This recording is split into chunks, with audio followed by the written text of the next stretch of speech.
The first ships showed up on a Wednesday. They tore through the clouds over the southern United States like streaks of fire, glowing white-hot against that clear blue spring sky. By the time noon rolled around, every screen across the country was running the same unreal footage. Massive black wedge-shaped craft hovered down over pine forests, farmland, truck stops, and church steeples. The official story kept shifting by the hour. Unknown aerial vehicles, hostile non-human threat, stay inside, wait for federal instructions. But by the time the sun started dropping, those instructions didn't mean much anymore. The aliens had picked their landing zone deep in red clay country, where roads twist along swamp edges and through pine groves, where old farmhouses sit far back from the highway, where folks know exactly who belongs and who doesn't. They touched down near Willow Creek, a tiny town with one blinking caution light, a couple of churches, a bait shop, a feed store, a Dollar General, and enough unregistered rifles to arm a small nation. The invaders called themselves the Varesh Dominion. They were organized, highly advanced, and built like warriors compared to most of the species they'd conquered. They stood tall in segmented armor, wore helmets with multiple lenses, carried energy rifles, used drones for support, rolled in with shock vehicles, and set up portable shield systems. They had already crushed military bases on 2 other continents before the U.S. even figured out where the first wave had landed.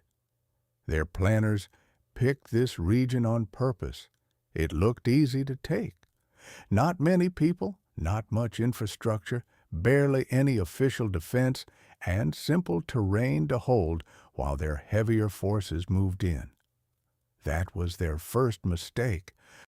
The second one was thinking the folks in Willow Creek would act like normal civilians. By the time the first Varesh patrols moved through the area, the whole town had gone dark, on purpose. No porch lights, no lit-up barns, no phones glowing in the night, no diesel engines running. The streets were empty like everyone had just disappeared. But the woods? The woods weren't empty. The woods were watching. Patrol Leader Rafe, from the 9th Forward Survey Unit, moved through the pines a little after midnight on that first night. He stepped over roots and pine needles, everything tinted faint green through his visor. He had 6 soldiers with him. Their job was simple: check buildings outside the town, locate food, fuel, and any humans who hadn't made it out yet. Command wanted the outskirts locked down before morning, clean takeover, show control. That was the plan. The forest around them was thick and old, the kind that swallowed every sound. Moss hung from the branches like long silver threads. The air felt heavy, warm, damp, smelling like mud, rotting leaves, and something sweet going bad under the trees. Rafe couldn't stand it. His kind liked open ground, clear sightlines. This place felt like it was eating him alive. Then they heard music, faint, soft, a sharp twang drifting through the darkness. One of his soldiers lifted his weapon and pointed uphill. "Source ahead!" Rafe signaled them forward. They pushed through the trees and stepped out into a clearing lit by the moon. There was a crooked old shack sitting beside a rusted truck and a pile of chopped firewood. A soft yellow light glowed through thin curtains. Wind chimes clicked gently under the porch roof. And sitting there, rocking slow in a chair, was an old human woman in a faded floral dress, calmly playing a banjo. She didn't stop when she saw them, didn't scream, didn't even look all that surprised. She just kept picking at that sharp little tune while the patrol spread out at the bottom of her steps. Rafe moved forward and switched on his translator. Human civilian, this region is now under Varesh Dominion control. You will comply with occupation directives. The old woman leaned and spat tobacco juice off the porch. Y'all ain't from around here. Rafe's jaw tightened. You will identify all human resistance elements in this area. She finally looked at him, slow and steady. Honey, if I was you, I wouldn't be standing there. The soldiers raised their rifles. Rafe stepped closer. You are not in a position to give warnings. The old woman stopped playing. The final note hung in the air like it didn't want to leave. Then the woods lit up. Gunfire erupted from 3 different directions at once, loud enough to shake the night. This wasn't clean military fire or neat energy bursts. This was raw, ugly gunfire. Rifles cracked like thunder. Shotguns boomed. High-speed rounds tore through armor gaps and visor joints. The first soldier's head came clean off. The second got thrown backward, chest plate blown wide open. A third tried to launch a shield drone, but caught a bullet in the neck before it even cleared his wrist. Rafe shouted for formation, but the forest kept firing from angles that didn't make sense. Muzzle flashes flickered between trees, behind stumps, inside brush piles. The rounds were old-school, kinetic, crude, the kind his people had stopped taking seriously centuries ago, which, maybe, was exactly why they worked so damn well. 2 more soldiers dropped before they even saw who was shooting. The last one made it to the shack steps. The old woman calmly reached down, picked up a double-barreled shotgun resting beside her chair, and blew his head off from under his chin. Rafe turned to run. Something slammed into the side of his helmet like a sledgehammer. Everything went white, then black. When he came to, he heard the banjo again, softer now, almost cheerful. His hands were tied behind his back. His armor was gone. He was strapped upright to a chair under strings of colored lights. The air smelled like charcoal smoke, motor oil, spilled beer, and cooked meat. For a few seconds, Rafe thought something in his head was broken. Then it hit him. This was real. He was inside a big barn or machine shed, lit up with work lamps and packed full of humans. Men wearing camo caps, women in boots and denim, teenagers carrying trays around. There was even a little girl asleep in a lawn chair, still wearing hearing protection around her neck. Coolers were stacked along the walls. Country music played low beneath the banjo. Somewhere out back, near a smoker pit, people were laughing. At the far end of the shed, his soldiers were hanging from meat hooks, not butchered, but carefully arranged. The humans were peeling sections of armor off them, scrubbing them down with brushes, stuffing their insides with newspaper and packing material, and posing their heads and limbs in twisted displays. Taxidermy. Rafe let out a strangled sound. A tall man in overalls looked up from his workbench. "Well now, would you look at that? He's awake." A few others turned and flashed wide grins. The old woman from the porch sat nearby, still in her rocking chair with the banjo resting across her lap, like this was just another church gathering. She gave Rafe a small nod. "Evening, sugar." Rafe pulled hard against the ropes. What are you doing?" The translator at his throat turned his panic into stiff, broken English. The tall man wiped his hands on a rag. "Memorializing." Another guy, younger, sipping beer from a can, shook his head. "Nah, Clyde. Memorializing sounds respectful." A woman at a folding table, trimming strips of alien hide, glanced up. "We're decorating." The whole barn burst into laughter. Rafe stared at what used to be his patrol. Their bodies had been wired into poses. One looked like it was reaching toward a moonshine still in the corner. Another had been set on an upside-down bucket, a fishing rod placed in its hands. Above them hung a wooden sign, "Welcome to Willow Creek." Rafe's breathing came fast and uneven. The old woman started plucking her banjo again, soft and steady. "You come walking up on my porch at midnight with all that shiny nonsense," she said. "Course the boys were going to get excited." He twisted toward her. "This is barbaric." Clyde leaned in close enough for Rafe to smell beer and gunpowder on him. He smiled, showing teeth stained dark with tobacco. "Buddy, we ain't even started yet." They made him sit there and watch for another hour. The humans drank and laughed. They argued over where the taller alien should be displayed, the VFW Hall or the bait shop. Someone passed around a jar of pickled eggs. A kid asked if he could keep one of the helmets.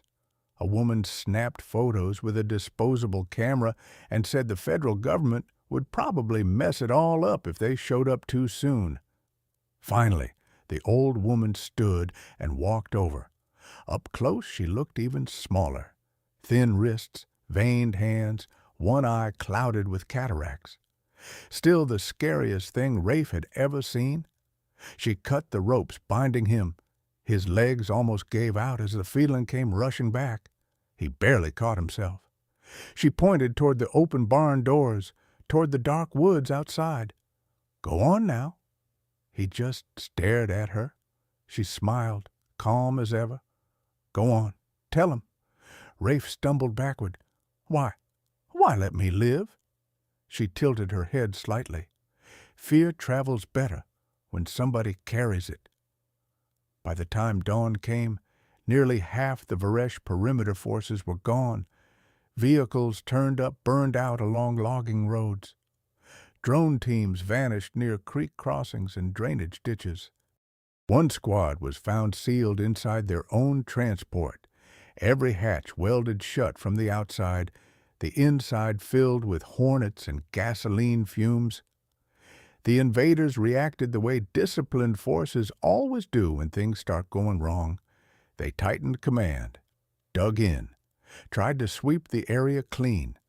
They figured the violence came from a handful of unusual locals, and that a concentrated show of force would shut it down. Instead, Willow Creek called a town meeting. They held it in the Fellowship Hall of First Baptist, mostly because it was the only place left with enough folding chairs and enough coffee to keep everyone going. A wooden cross still hung above the stage, and a generator hummed outside. Pickup trucks filled the gravel lot. Shotguns leaned against hem racks. Men and women in hunting camo packed the room shoulder to shoulder, while kids colored at a table in the back under the watch of grandmothers calmly loading magazines. Mayor Marcus Holloway, who also ran the feed store and looked like he hadn't slept in over a day, stood at the pulpit and smacked a crescent wrench against the mic stand. "All right now, settle down." The noise faded in waves. From the back, someone muttered, "Tell Tyler Boone to settle down. He already got 12. Tyler yelled back, "2 of them were officers. That counts different." "Alien's an alien," someone else shot back. Mayor Holloway raised both hands. "This right here's why we're having this meeting." He pulled off his cap, wiped his head, and looked out at the crowd like a man trying to explain basic math to people who'd been hunting since they could walk. "We got more families wanting in on this than we got aliens left in the county. So from here on out, every hunting family is capped at 10. The room exploded. 10? Hold on now. My nephews ain't even started yet. What about church groups? Holloway slammed the wrench again. 10 each, per family, not per person. And we are not going to let the McCrearys run up the score just 'cause they breed like squirrels." Laughter rolled through the hall. A woman in the second row stood up. "Does roadkill count?" "What roadkill?" Holloway asked. "The one Caleb dragged in on the front of his four-wheeler." Holloway pinched the bridge of his nose. "If it was accidental, no." "Wasn't accidental," Caleb called proudly from the back. "I lined him up." "Then it counts." A groan spread through the room.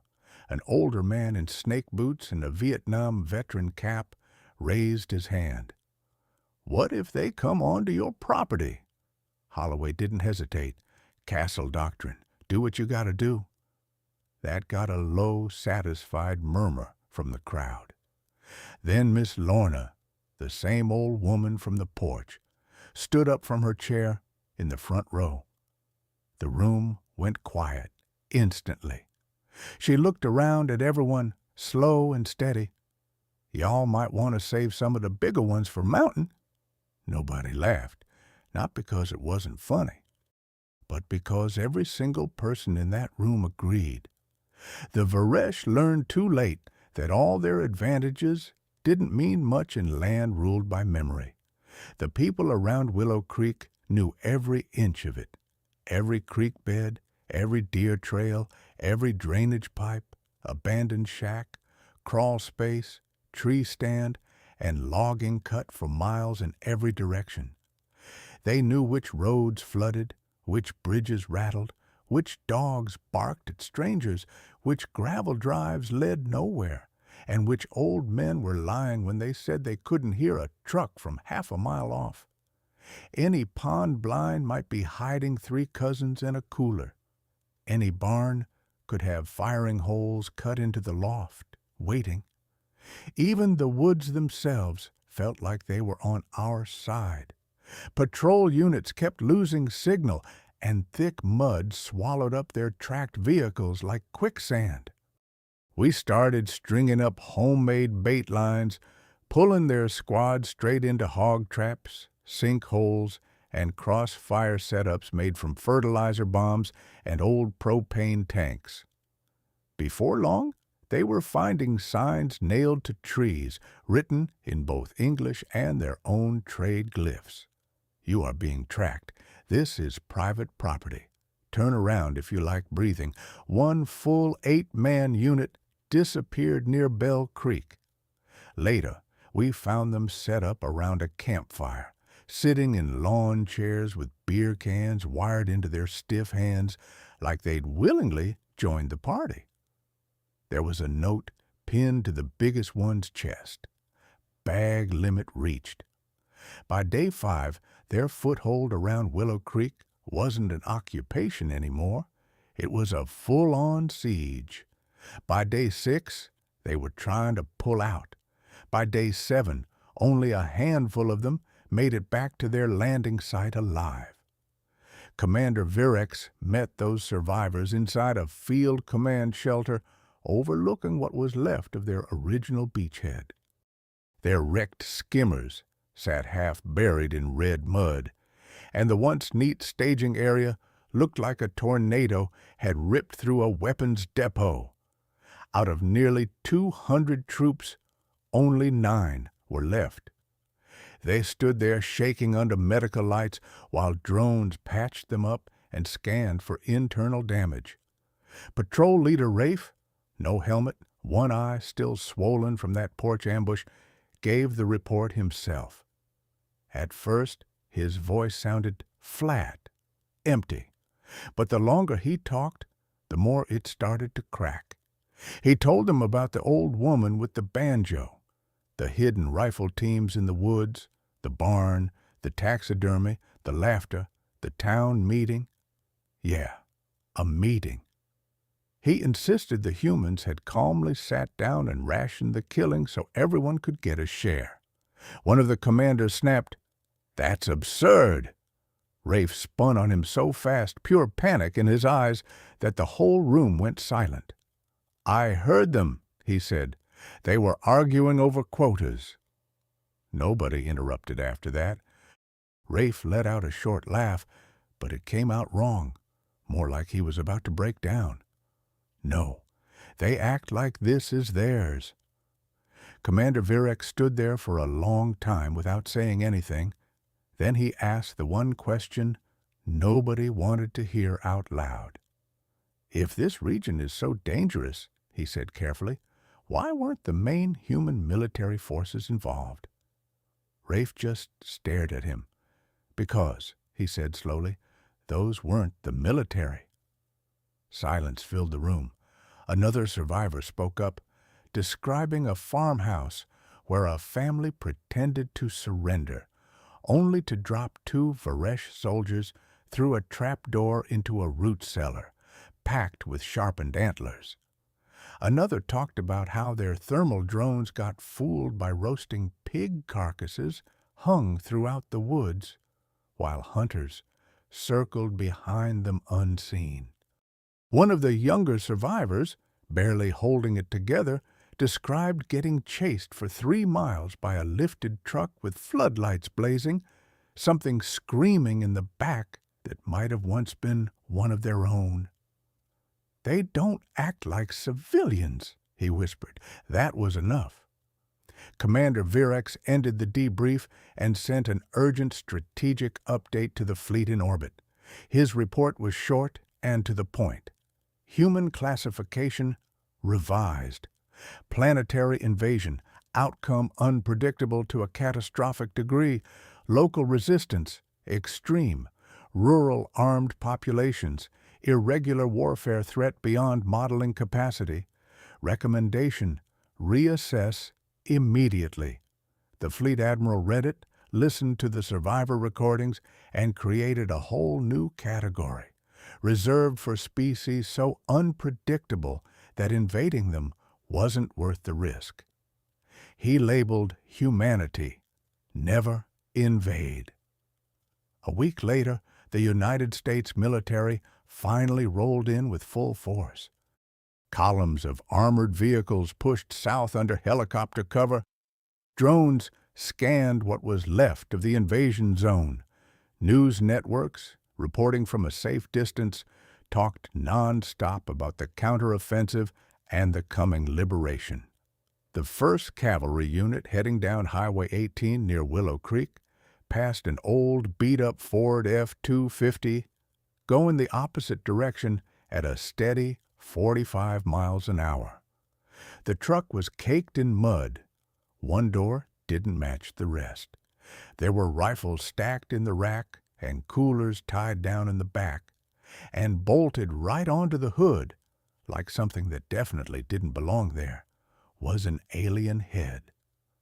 The driver, a big guy wearing mirrored sunglasses, gave them a casual 2-finger wave as he drove by. Nobody in the lead vehicle said a word for a few seconds. Then one sergeant finally spoke. Y'all just see that?" Yeah, they all did. When the military reached the original landing site outside Willow Creek, there was nothing left. No enemy forces. No command structure, no survivors, just churned up mud, burned wreckage, piles of spent shell casings, and enough empty beer cans to make it look like somebody threw a full-on music festival right on top of an alien invasion. Right in the middle of it all stood a hand-painted sign. "Y'all come back now. We got more ammo." The soldiers just stood there staring at it while drones buzzed overhead. One lieutenant bent down, picked up an empty can, and turned it in his hand. It was still cold, not from the air, from being used recently. We hadn't run. We'd just finished. Way off in the distance, somewhere past the pine trees, a banjo started playing again, and every single soldier there, trained, disciplined, professional, stood still and listened, not laughing, not talking, just listening, with something real close to respect, maybe even fear, because the aliens figured it out first, what America was only just starting to understand. That landing didn't fail because humanity fought back. It failed because they dropped into the wrong place. They landed in hunting country, and we opened the season. Hunting season opened.